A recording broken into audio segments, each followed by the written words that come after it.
Good morning, everybody, and welcome to Menopause and the Workplace. Firstly, I'd like to thank you all for joining us today. The interest in this session has been absolutely phenomenal. I'd particularly like to thank our panellists today who have taken the time to support us, and Carolyn Harris MP, the All Party Group, the Purpose Coalition and the Social Mobility Platform for their ongoing passion and work, striving to make the menopause an easier experience in the workplace. With such a large audience together today with a diverse and experienced panel, it isn't feasible to take questions from the floor. So with that in mind, please use the chat facility and ask questions, and we will subsequently create an FAQ and share that with any specific questions that come out. We'll come back to you individually, and there'll be multiple opportunities for you to ask questions via the polls, etc., and via the what we can do afterwards. So before I hand over to Carolyn, I'd just like to share with you the background to this event. So the Adecco Group UK Ireland launched our menopause policy with a supporting toolkit and webinars and training mechanisms on World Menopause Day last October. That put us in the 10% of businesses that actually have a menopause policy. After that, two events happened that became a catalyst for change. I was speaking to a lady that runs a charity in the south of England who do some amazing work with young people, and I happened to mention the work that we were doing on the menopause. And she said that she was really struggling with the symptoms, etc., that she was experiencing, and felt that she really didn't have anybody in her business to reach out to, mainly because she was the only female in the business, and most of her colleagues and line managers were significantly younger than her and didn't have any sort of tangible experience of the menopause. So I sent her our policy, our toolkit and our training materials, and I started to think that actually that's something that we could do more broadly. I then congratulated Carolyn on doing getting the bill through Parliament to reduce the cost of HRT for women just to an annual prescription charge rather than every time you had to go and get some. That got me thinking. As a large HR solutions company, we are in a privileged position that we have the capacity, bandwidth and voice to be able to support areas of business like that charity and small SME organisations that probably don't have the capacity, bandwidth and necessary materials that they can pull together to make sure that they can support people and make it a better place for people going through the menopause. So I reached out to Carolyn and asked us what we could do together. Today is a starting point of that journey, bringing people together to talk about the landscape as it is today in business concerning the menopause, the challenges and experiences and what we can do to make it better and improve the lives of so many people. Because remember, 80% of menopausal women are in the workplace. 40 million working days are lost due to menopause and perimenopause. Women over 50 are the fastest growing demographic in the workforce, and less than 10% of the UK businesses have a policy. So would you just take a moment to take part in the poll that's just about to appear on your screen? Serena, if I could ask you to publish the poll. Yep, it's up now.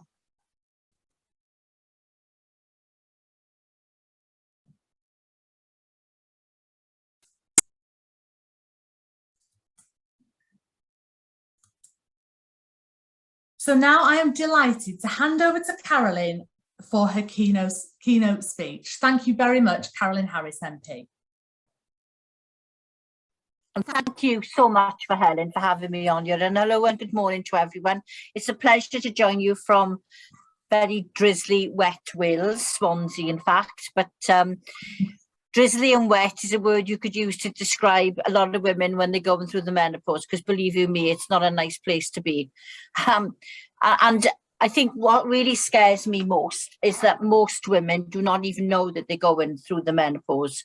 And that's been very true of myself, and certainly most of the women that I've spoken to over the last 2 years and the last 6 months, when I've actually become well, I've become a GP, I think, in the House of Commons, because I seem to be to diagnosing so many people. I was actually asked by a paediatrician just about a month ago, did I think that she was hormonal and was on her menopause, which absolutely terrified me, because she'd actually done basic GP training during her training. And that's the problem.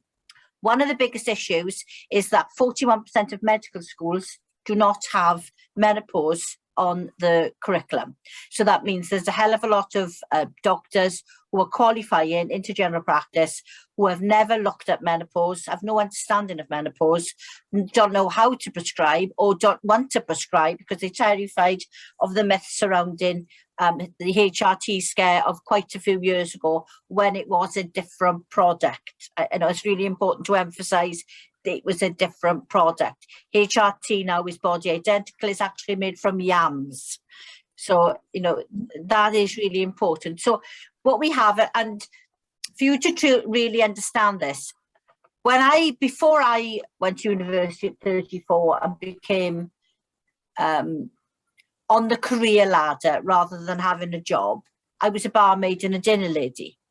And I lost my son in 1989 in a road accident, and went to university 4 or 5 years after losing Martin, because I wanted to channel that negativity that I was feeling about my grief into something productive. And you know, you can, it literally is a make or break situation. So I went to university, and I was really fortunate that I went to university. I managed to get on a career path, and I ended up working with disaffected youth, children with terminal cancer, eventually ended up working in politics, and I am where I am today. If I had stayed in the jobs that I was doing before I went to university, I would not have been able to have worked through those jobs through this last 10 years. Because for the last 10 years, physically, I would have not been able to do the kinds of work, which was late nights, obviously behind the bar. And when I was working as a dinner lady, I worked with profound and multiple disabled young people. So you were talking here about actually physically toileting an 18, 19-year-old lad who is a man, but having to get him onto a bed and change his underwear then, if you like, they were napkins, and then put him back in a chair, or to move them from one chair to another in order to feed them or to work with them. I couldn't have done that. I couldn't have done that because my knees ached, I'm exhausted, my hands, my grip had gone, my memory was going. And by 2010, after having a gynecological operation, I decided that I was having a nervous breakdown and ended up on antidepressants. Now, I blame myself for that because I self-diagnosed. So because after I lost Martin, I didn't really give myself time to really absorb the severity of the situation, because after I came out to the black hole, I was in work, and then I went to university, and then I worked because I didn't want to stop and think about where I was and how awful I was feeling. But after having this operation, for the first time since I lost Martin, I had to sit down and do nothing because I couldn't do anything. And I suddenly realised that all my demons were coming back to haunt me. So I went to my doctor and I said, I'm having a nervous breakdown. And I ended up on antidepressants. 12 years later, I'm still on antidepressants. But because I've now gone on HRT, I'm on a lower dose. I'm sort of monitoring myself. I'm reducing the dose personally because I can't go cold turkey.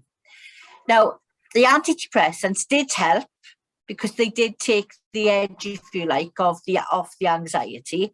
But when I think about how I was during that first 6 months, and my gran always used an expression called, you've got him dead, buried, and all his clothes washed. And that's what that actually means is, in a matter of seconds, you go from having a small, very solvable problem, and in a matter of seconds, that problem in your mind has escalated to the point where there is no return. So, for example, and this will affect people who work for your organisations.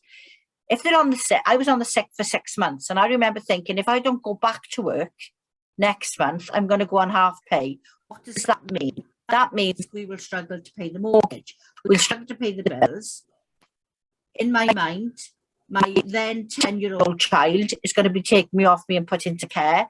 My husband's not going to love me anymore. He's going to walk away and leave me. I'm going to end up on the streets homeless.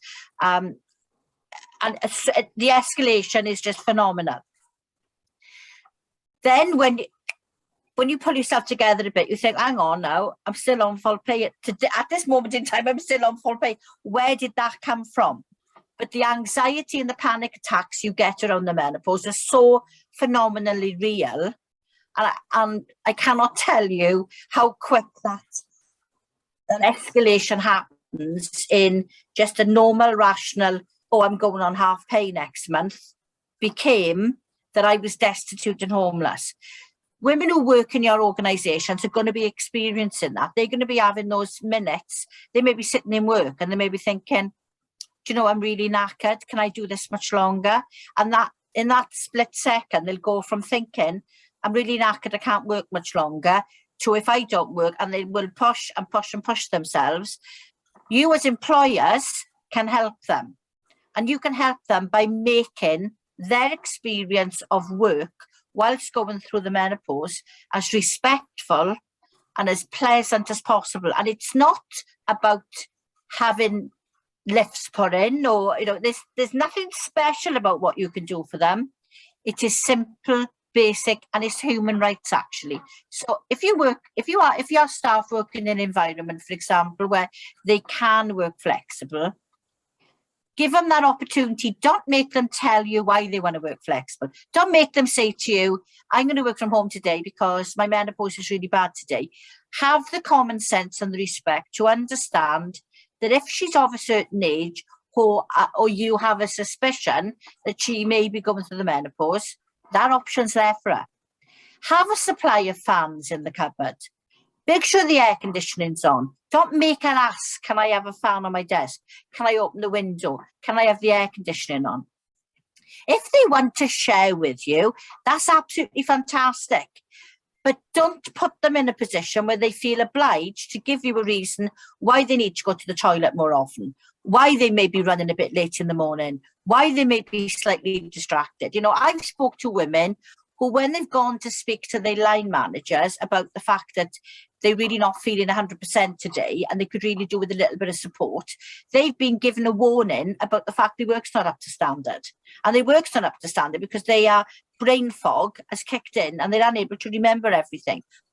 At the end of the day, these women are the lifeblood of your organisation. If you lose these women, you not only lose experience, you lose probably something even more important, which is loyalty. You cannot buy loyalty. If someone have worked for you for a few years and up until now, their performance and their commitment has been absolutely outstanding, if they're a woman of a certain age or potentially of a certain age, then I'll have a little bet with you that their problem is menopause. If she wants to talk to you, and by all means give her the opportunity to talk to you, create an environment where there's somebody there who has a basic understanding and knowledge of what the menopause is and what can be done to make that a better experience, not just in the work environment, but in the medical world. Because if your staff member has not got a GP who knows anything about the menopause, the chances are she's been sent for umpteen doctor's appointments or consultant appointments for a variety of illnesses, including early onset dementia, osteoporosis, fibromyalgia, ME, depression, anxiety, insomnia. All of these things are characteristically menopause. If she's not had the right diagnosis and the right treatment, and nobody's actually said to her, do you want to go on HRT, which I acknowledge isn't for everyone, but it's a choice that should be there, then the chances are she's never going to have felt any kind of sense of living, is the word I'd use, because I now realise, having gone on HRT in the last year, that whilst I was quite productive during the last 10 years, I never lived those last 10 years. I worked and I did a job and then I collapsed into a heap on a bed and went to sleep. I didn't have holidays. I didn't have nights out. I didn't go anywhere. I didn't socialise. I didn't have time or have the inclination to put a bit of lipstick on and go for a walk with my husband and have a pint in the local pub, because I was bloody exhausted. And the chances are your employees are in the same place. And if they are not getting the support from their workplace, they're not getting the support from the medical professionals, they're not talking about it at home because they may not have recognised it themselves, then I can guarantee you have not got happy bunnies in your employment. And you may not be able to solve all the issues and all the problems, but if you make an effort to be a responsible employer, then you will make their life a lot more bearable, and you may well give them the confidence to actually do something about how they're feeling, to give them the confidence to go back to the doctor and say, no, this is the menopause. You can do this in a variety of ways. And one way I would suggest is that as an employer, you produce, or I'll happily help you produce, some kind of fact sheet that you give to all your employers, male or female, because you may have men in the workplace who haven't slept all night because their wife has been tossing and turning, burning hot, screaming and shouting, throwing plates around the bedroom, shouting at the kids, and completely changed personality. And they may be thinking, my God, what's happened to her? She's gone insane. So it's good that they understand this. A simple fact sheet which gives you all of the 46 symptoms that are associated with the menopause. I like to call it my menopause bingo, because if they've got maybe one or two, if they've got a line, if they've got more than one, they could well be menopausal. If they've got two, there's a good chance they're menopausal. If they've got three, they're bloody menopausal, believe you me. But if you give them that information about what the symptoms are, and then you give them some advice on where they can go to actually get some support and help, starting with the workplace. And I'm not suggesting everybody does what James Simpson's done, and that's pay for his staff, HRT, but bloody hell, what a fantastic thing to do, especially that, it's not that expensive, or won't be when my bill actually comes into fruition. You will show them you care, you will show them that they are valid, and they may feel the confidence to go and share this with their husband. There's quite a lot of things that may happen during the menopause. Probably the most personal one is going to be their intimate relationships with their partner. We know that because the libido falls, a lot of women don't want sex. That has led to domestic violence. So we have women now experiencing domestic violence because they're not able to fulfill their wifely duty, shall we say. All these things will affect you as employers. Save your business by saving your staff. Women are wonderful, and if you don't think that, then you're in the wrong game, because women are wonderful and they are the best asset to any company.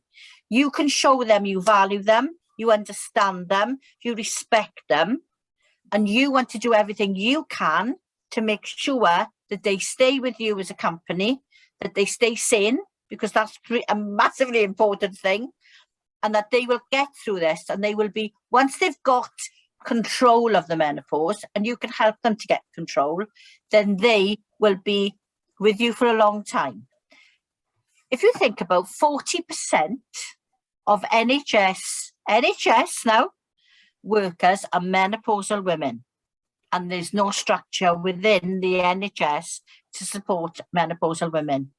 Don't be the NHS, be the wonderful companies you are. Take the lead on this. Become a menopause-friendly workplace and show your staff you really care about them. Thank you, Carolyn. Thank you so much for that. Really inspirational keynote speech. I'm going to take a moment now. There are still a lot of people trying to get in. I think we've had such high levels of subscription that people are still trying to join us, so which is exciting, but I'm getting lots of messages saying, please, can you let me in? So I'm just going to have to focus on the task in hand now and see what happens. So thank you for that. I know a couple of people have come up on the Q&A and on the chat and asked for a fact sheet, and when it comes to the end, you'll be able to ask through the survey that we will do, and we will support you in getting that fact sheet, other menopause support mechanisms and training if that's what you need. So I'm going to open up to the panel now that I can see in front of me, and just throw it out there and just ask about experiences that you might have had both as an employer but also potentially as somebody. I know some people have really stepped out of their comfort zone today to talk about their experiences as well. So I'd like to open it up to the panel to just talk about experience as either an employer or as somebody who is, you know, facing those challenges, and I appreciate your openness and support on this. And then when it gets to about 22, we'll start to talk about solutions and what could be done to make it better, etc. So would anybody like to kick off the conversation as such? Come on, I've cajoled you to be on it. I'm happy to jump in, Helen, as a fellow Helen. Thank you. It's all right. I found Caroline's talk really emotional, to be honest. From a personal perspective, I was born in 1974. I'm 47. I haven't actually been hit with this just yet, but as Chief People Officer in a law firm, I'm dealing with a number of women, senior women, who've spent a lot of time building their career and get to a point where they've found significant challenges. So I'm very, very sympathetic. And for us to get women into law and to maintain that career is really important to us. What I would pick up on is Caroline's point around people's partners on a personal level, but also in the workplace when it comes to colleagues. I think from a male perspective, we've run some programmes and internal webinars, and we've had some gentlemen come along and talk about their experiences with their wives at home, and that has been really valuable in learning that it's an education for both parties. To give that support is really vital. I'll share on a personal level. 17 years ago, I tried to support a family member who had been consulted around HRT and worried about breast cancer at the time, and therefore didn't want to go down that route. I tried to work with her employer at the time to get her back to work for all the reasons that Caroline suggested, in terms of the fear she was the breadwinner. And it was with regret that she actually took her own life because it was just too much. So, you know, I think that it is such an important message for both parties. And I think programmes like this are so key to spreading the message and educating people, having that sympathy, but giving people the comfort that there is medication out there and it has moved on considerably in that period of time. And to be brave and not be embarrassed about asking for help is something that I would always ask any employer, but also anybody's partner, to recognise the signs. And I think the fact sheet that Caroline suggested would be fantastic. So that was it from me, Helen, if that's okay. Perfect. Thank you.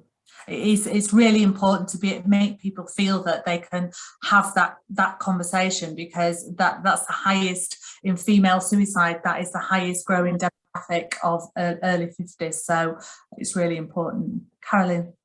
One of the things I would like to see is that at every opportunity, a woman is given this fact sheet, postnatal, when she has a smear, when she has a age 40 health check or whatever, that this, all the time that women are, the message is reiterated. They're given the fact sheet, because the naivety, if you like, amongst women, they always think it's somebody else got it, not them. Oh, I'm too young. Oh, I haven't knitted yet. No, the number of women I speak to and say, oh, you know, I'm going to go on HRT when the time is right. Well, if you've lost your hormones, you've lost your hormones. They're not going to come back and grow back on their own. If you were diabetic, you would take insulin, and you wouldn't be making an excuse and saying, oh yeah, well, when I'm really diabetic, I'll take insulin. Perimenopause, you can start taking HRT then. Replace what has been taken from your body. You can asking for your hormone, just keep the pressure up. And I think a lot of people. I couldn't agree more with that. I was what was termed a geriatric mum, as in geriatric, you know, hello. I was 37 when I had my son, and I'm 52 now. And I almost feel there was no line between kind of postnatal feelings, you know, having 37 confident years, and then I have this child, and then I wasn't sure whether I had postnatal depression, and then you're adjusting to this life with a child. I think I went into the bewildering territory of perimenopause not long after I had my son, if I'm honest. I think, you know, probably in my early 40s. And the effect on me in terms of my mental health, my physical health, the way I felt about myself, it was bewildering. And I think the perimenopause part lasts. You don't believe in your early 40s, do you, Carolyn, that it could possibly be? How can this be menopause? I've only just had a baby. Yeah. You know, and I think to say to people as soon as they've had a child, in fact, even earlier than that, let's start talking to our teenagers. Let's start bringing this into PSHE and into school curriculums. Your mum, nan, you know, the people that you see who are losing their temper with you, teenagers, and you don't know why, and you think it's irrational. You'll understand it better. Yeah, that's what's going on, you know. Yeah. It's all the dark art. I think of it like a pension. I can remember, and I bet some of you and you will remember being in my 20s and somebody saying, have you got a pension fund sorted? And I'm like, God, I'm too young to think about that. But menopause is exactly the same. We think, oh, I am going to think about menopause. I haven't even touched it. Before you know it, you haven't got a pension and you're menopausal. You know, how devastating is that? But it's, you know, there's no difference really. Both are as important, but the menopause is, and like what you said, Helen, about people taking their lives, the highest rate of female suicides is between the age of 45 and 51, and that is down to the menopause. And there was an inquest, I think it's this week, it's coming out, where a woman was trying to get HRT and she couldn't get HRT and she took her own life, and her husband is now saying she was on the menopause. Nobody believed her. And why would nobody believe that you're on the menopause? Why? I just don't understand why any doctor, any employer, any husband, anyone would think, oh, you're not on the menopause, and tell you, oh, it'll be fine, you'll work through it, it'll pass. No, it bloody won't pass. It'll get worse until you learn to live with it, but then you've missed your life. No, I didn't want to go on holidays for years and years and years. The thought of going on holidays, prepping the family, getting on a plane, going away, having to sightsee, get back on a plane, come home, do the washing, was like, oh, I can't do that. So we didn't go on holidays. I came up with every excuse under the sun not to go away, because I'd say, oh, I'm in London all week, because that's away enough for me. I want to spend my time at home. But it was a load of bollocks. I just didn't want to go because I was too knackered. I've been on holiday twice since I went on HRT. The last one being in New York in January, which was like sightseeing and running around like an idiot. Something I thought I'd never do again. Sadia. Hi there. Hopefully you can hear me all right.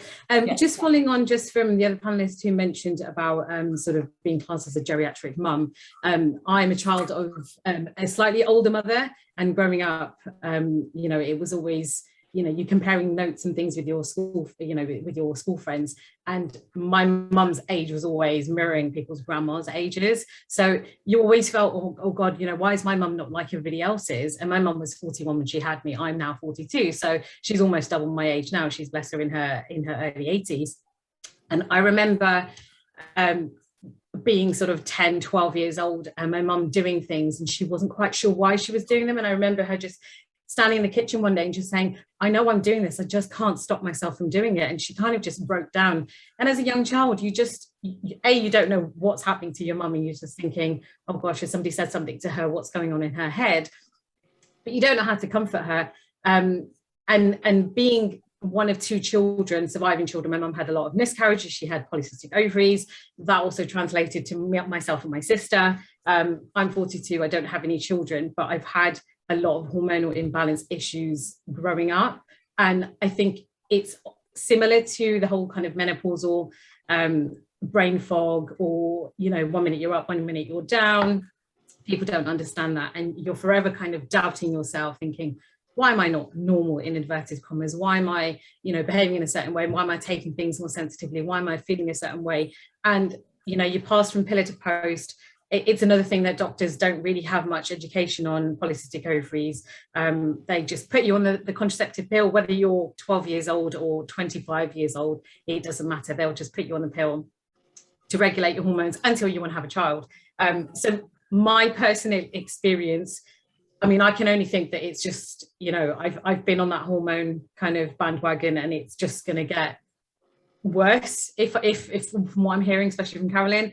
You know, I've experienced my mum going through that, and I think it's the more that we talk about it as women, as men, just as individuals, our personal experiences, you know, those of our loved ones, what we've seen, what we've kind of misunderstood, and try and, you know, dot the I's and cross the T's, that would help us as a community to just have that appreciation, that understanding, just to step back and say, okay, that person's going through something, I'm not quite sure what it is, but let's try and figure it out. My experience within, I work as a HR operations manager at Shelter. 2 years ago, just kind of in the midst of lockdown, I was doing my CIPD, my work-based qualification, and my project was based on the support at Shelter for those that are going through the menopause change. A lot of interest, you know, a little bit kind of swayed by the whole COVID situation, people working from home, although it had its benefits and its pitfalls. But it kind of started the conversation in the organisation. And I'll keep the kind of solution side for the next part, as you mentioned, Helen. But it definitely was a conversation starter. So I think if anyone's thinking of how to start that conversation, you know, even if it just takes a couple of people, you know, that's how we're going to get the conversation going. Sure. One thing I think is really important to say is that women of a certain economic status can afford to get the remedy to make their lives, to get their lives back, because they can afford to go private. Okay, now me and my job now, I can afford to go private, so I've gone private for my HRT, and I can afford to pay for the prescriptions. When I think about, and I've had conversations over the years with girls I was in school with, girls I'm friendly with, girls who live around by me, you know, I say girls, okay, I'm delusional, but I like to think that we're still girls. None of them have ever said to me I'm on the menopause. None of them have ever said, oh, I'm on the menopause, I've been to get HRT. They've all said, I'm knackered, I'm going to have to pack in work, I don't know why I feel like this, my knees are killing me, I can't remember what time to get up, never mind what clothes to put on. You know, my uniform, I'm washing it every night because I'm so wet in the night. Not one of us ever said, do you think we're menopausal? Working class women have got a really bad deal here, because if the doctors don't know they're menopausal, they've not acknowledged they're menopausal, and they're not able to get the treatment for the menopause.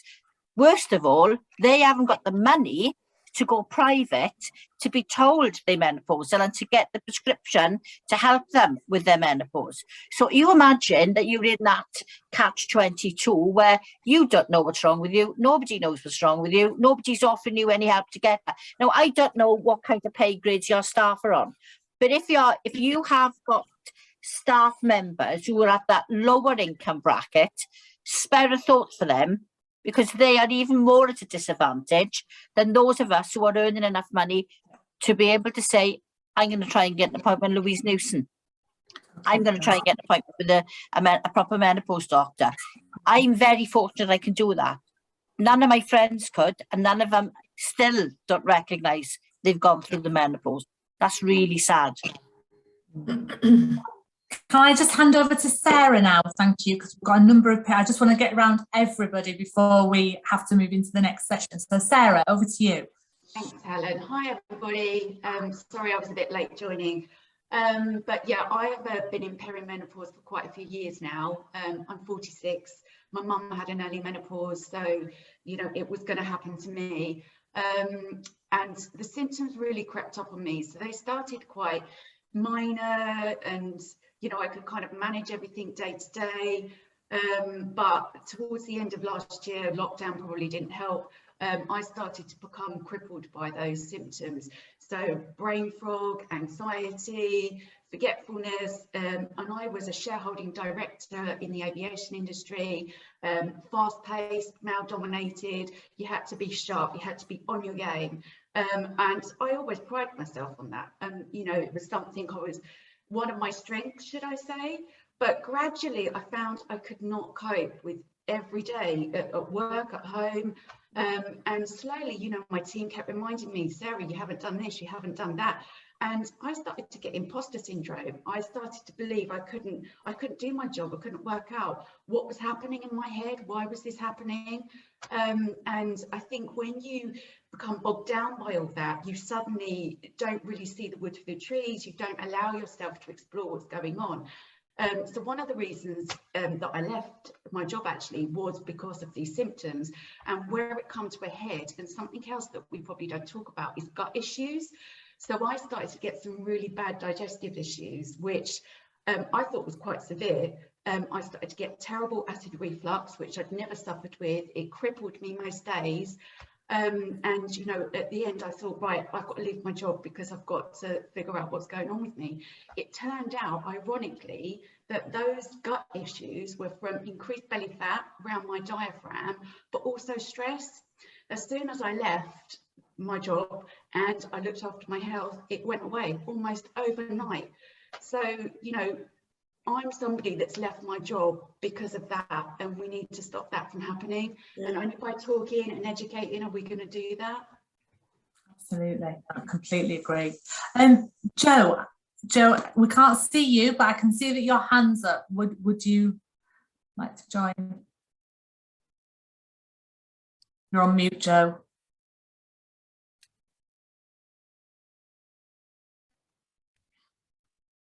Shall we go to Sandra and then come back to Joe? Yeah, hi. I can, everything everybody says has resonated with me so much. I clearly started menopause quite early, and I didn't even know what I was going through. Like many women, I have just the brain fog, struggling to recall things, you know, in middle of conversations, the words just go, and all sorts of different things, you know, you find yourself tired, exhausted when you are used to running at 100 miles an hour. That may not be normal, but it's normal for me. So there were all sorts of things. And at the time, I also was working in a predominantly male environment. And there, well, even at work, in society around me, there was no person even to talk about what I might have been going through. And I don't know about you, but this term perimenopause, I heard that and I was like, what's that? What does it mean? And it's only getting an understanding recently of what that means. I realized that that's what I was going through. And then I had another medical situation which threw me into proper menopause. I had an operation, you know, a hysterectomy, I will say now, and that meant I was just thrown into it. So who do I talk to? There was nobody in the working environment, and also who wants to embarrass themselves? Plus, as a woman, you know, there are times when you're either too young and have no experience, so you're disregarded. Then, oh, you're getting a certain age. No, we can't give you the job because you're going to go off and get married. Then, then you get to sort of the later stage, and they think, oh, well, it's too late for you now. You're too old. Then they think, oh, well, she's going through menopause. So at every stage of the female journey, there's an excuse why she should not be considered. And my frustration is that, plus the fact that what we go through and what I went through and what many of us, you know, are talking about, even the, you know, the men here, if you've got, you know, wives or partners have gone through this is normal. This is a part of being a human being, a female human being. So I love the whole idea about talking about it because like my colleague, Sarah, I actually left, that there were other reasons why I left my job, but one of the things was I was feeling I wasn't gonna be able to cope. Okay, then I had a young child going through early teenage, and I thought I needed more flexibility. So I sort of took it and dealt with it. But like you say, we need to stop women leaving the workplace. I work for myself now and I don't regret that decision, but that gave me the ability to be more flexible with my own needs. And one of the, you know, we'll talk about, you know, results, but it spurred me on to create the Women's Awards so that we can recognize women even when they are older. So from a woman is a woman. She's just like a man, just with different parts. Okay. And she is bright, she's skilled, she is amazing. So it should not be a case where oh, it's too old, or she's too young, or she's too anything. Let's work with our society to say, this is normal. How can we help each other out? And if I'd had that, I probably would have stayed in the corporate field a whole lot longer, but I needed to find ways of coping with my own situation, having no one to talk to. There are no groups out there, no discussion forums, nothing. So this is so brilliant that we've got this now. But I share and resonate with so much of what has been said before, and we can change the discussion. Thank you. Thanks, Sandra. I can see, Nick, you've got your hand up again, but I just wondered whether I just wanted to bring John or David into the conversation just to get a different perspective. John. Shall I go first? Yes. So I'm coming at this from two angles, really. First of all, on a private aspect, I did speak to my wife about this last night, and she's quite happy for me to share her experience with you guys. And she's in the menopause, really and truly no symptoms whatsoever. So I guess she's incredibly lucky. Apart from two situations, one on an aeroplane flying back from holiday, and one during a presentation that she was given to 300 of her colleagues, where she experienced flooding, and it was just awful for her. I was obviously with her during the incident on the aeroplane, and it's just horrible, just an awful experience. From a business aspect, I'm the chairman of a local charity in Basingstoke, and I was the operations manager for quite a large organisation in the automotive industry in Basingstoke. And I'm ashamed to say neither have a menopause policy or even document. So I think I'm going to take away from today the fact that I have to do something. All the people that work for us at the charity are ladies. So, you know, we have got something to do. We have got some work to do. And a great step. It must be really reassuring for those ladies to know that you are here today. So that is a really good step, and I appreciate you coming on and being so open. So thank you, John. Okay. David. Hi. Yeah, I mean, from my perspective, I'm in my early 40s, same as my wife. I've got absolutely zero experience of this topic. And probably zero knowledge, if I'm being completely blunt. I'm fortunate enough to work for the Adecco Group with my colleague Helen Tomlinson, and to have this policy in place, to have these topics being discussed as a senior leader in the organisation, where I look after several hundred people of different ages, male and female, is just feel really, really supported, and that's great. If I look back, I'm only 9 months into working with the group. If I look back to previous organisations that I've worked for, this is a topic that I would have just put the barriers up to. I'm being completely transparent, because I don't feel comfortable or know enough about it. And I think I liken this to mental health 3, 4, 5 years ago, when it was a topic that people just didn't want to go there. And I myself experienced some health issues, mental health issues back in 2018, so 4 years ago. And I don't think I was in a position where even then I felt comfortable talking about that as a topic. Whereas now I'll happily sit and talk to anybody about my experience in that particular lane. And I do liken this to mental health with the menopause. And I think now I feel supported as an employer in being able to have these conversations, and I can see just with the sheer impact of people leaving careers, Sarah's example, through to people having time off work, etc. It's just such an important topic, and one that I feel proud to work for an organisation that's got the policy in place, but we absolutely need to Carolyn's point, so much more, because there will be leaders out there like me that will walk away from the conversation rather than provide the toolkit and the support in order to support ladies going through this very challenging time. Thank you, David. So we've come to this at the 1:45. We've got 10 minutes left to just talk about possible, next steps to what is it that people need at a really, basic level in business. So, Gina, can I just come across to you? Is there anything that you're doing in your organisation or you've seen previously? Gina works for one of our training partners. Is there anything that you want to add? Yeah, absolutely. I mean, I've just joined Acacia Training. They're a small training organisation. They've doubled in size in the last 12 months. And I was really, really pleased to see that they have a menopause policy in place. It was implemented last July. We're circa 200 employees and probably about 80% of those are female. So I was thrilled to see that we had got that in place.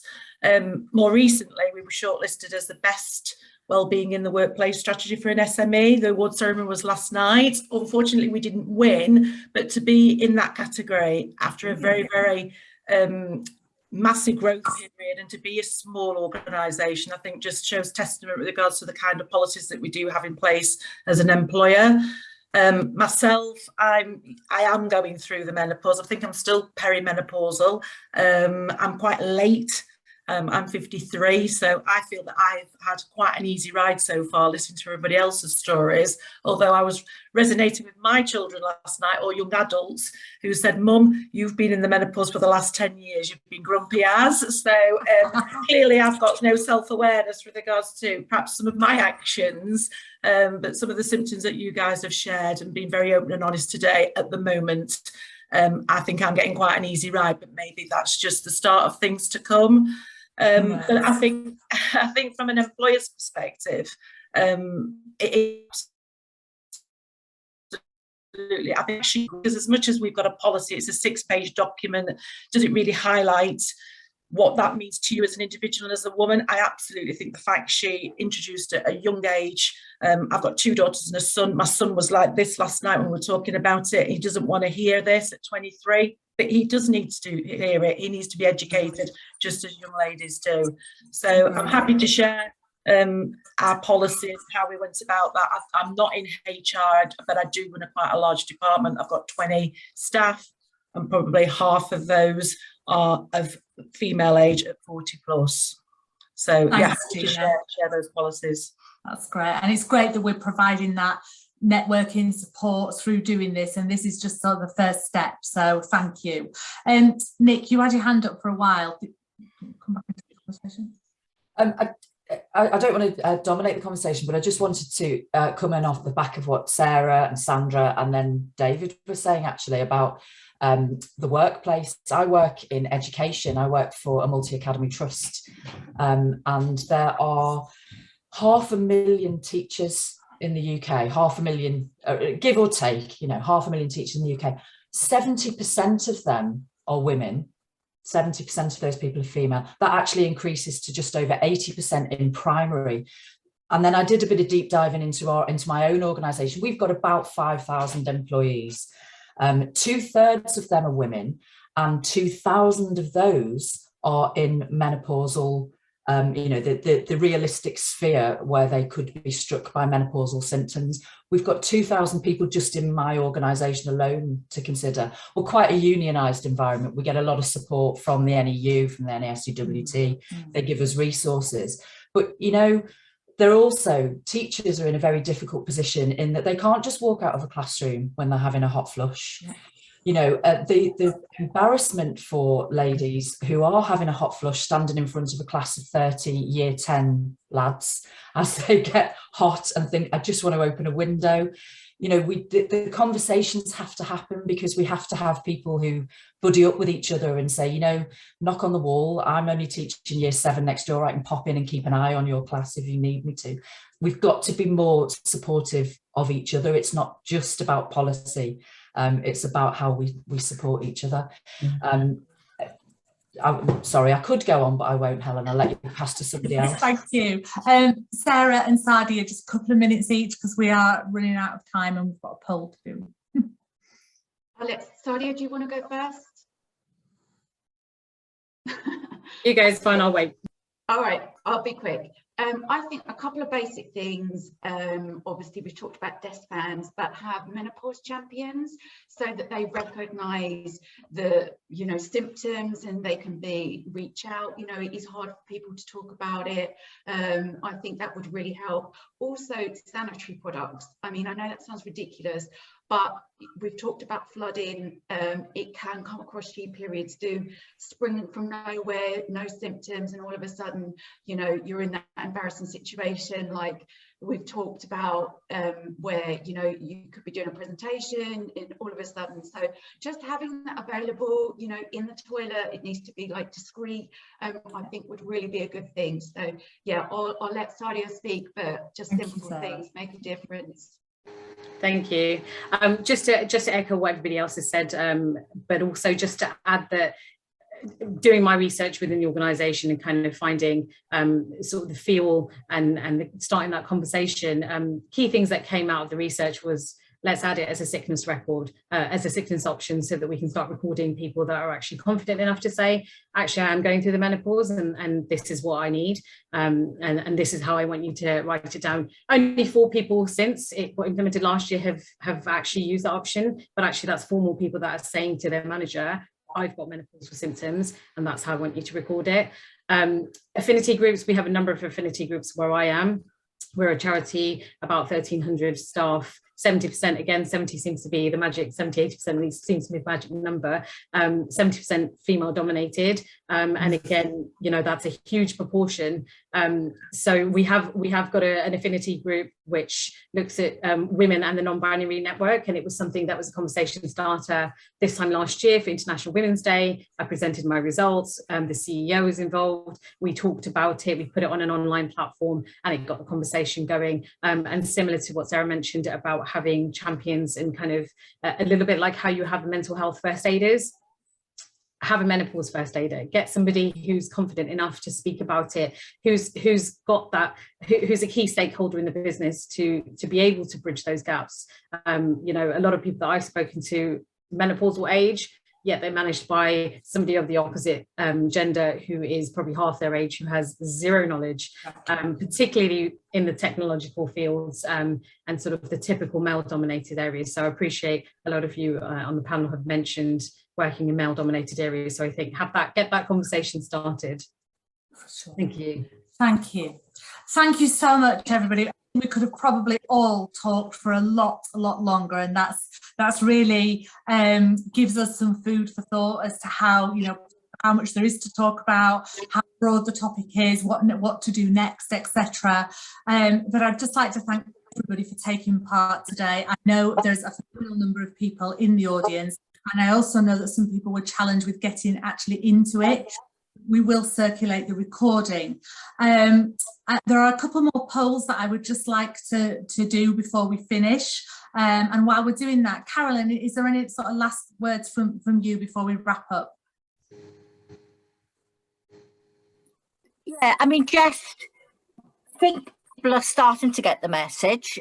It's about creating a safe space to allow women to talk and men to talk. John, if I could just say, I'm really pleased your wife hasn't had any really dramatic symptoms, but if she was to look at the list of the 46 or 42, whatever it is, actual symptoms, she may discover that she has had some of those and hasn't attributed to the menopause. Or it might be just she's very, very, very, very lucky. Well, just John. From this morning's conversation, she does get reflux. So maybe, maybe. Yeah.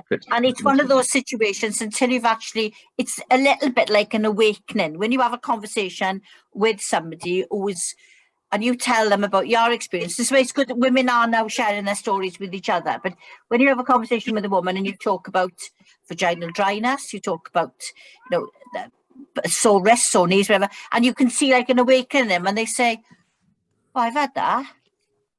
Oh, I got that. Is that what that is?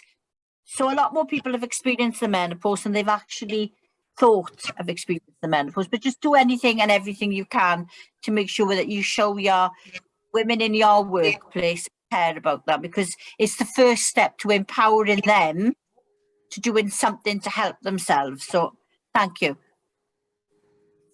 Thank you so much, Carolyn, and thank you very much to the panel and the audience. The last question has just come up, which I've seen on the chat. I've tried to keep one eye on the chat, and there's lots of people asking for support with the policy, the fact sheet, etc. So we will collate all the information afterwards. We will send out a survey to everybody who's participated to get more information about what you would like to see next. I think there is a real need, and I feel very lucky that I have the opportunity to work with people to get the message out and support as many people with the menopause in the workplace as we can. So a huge thank you to everybody who's joined today, particularly to my panel, and thank you for stepping out of your comfort zone. Really, really appreciate it. I think my contact details will come up if anybody needs to get in touch with regards to anything, but I look forward to working as a group and helping the menopause be a better experience for people in the workplace. Thank you very much for your time today.